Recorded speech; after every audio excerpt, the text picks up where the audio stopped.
Hi guys, today I'm in a 2011 Toyota Highlander and we have this problem. You try to push to start and then it gives you this notification, key is not detected, check key position. I'm going to show how to start and drive the car despite this warning so that you don't get stranded or get ripped off by a shop or dealer, and I'll also show how to fix this issue in no time. The exact procedure I'll show would work with Toyota, Lexus, Honda, Nissan and Infinity cars with smart keys. Now let's get this.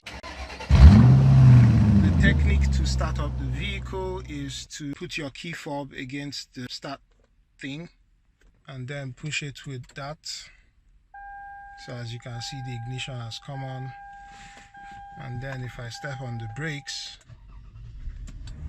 it starts up. So as you can see, even though the car started, you're still getting this warning of key not detected, and the problem is a dead key fob battery. So most of these smart entry systems, when the battery is dead, you would have this problem. And to show you that the battery is dead, none of the button works. I'm going to change the battery in just a bit and this warning is going to go away. To change the battery, you just need to bring out the manual key. Using the manual key, put it in here and then twist, and that opens.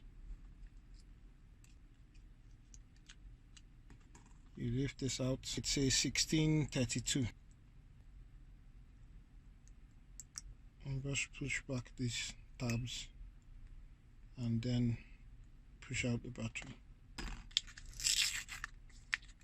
Again, make sure you use exactly the same thing. So you put that in,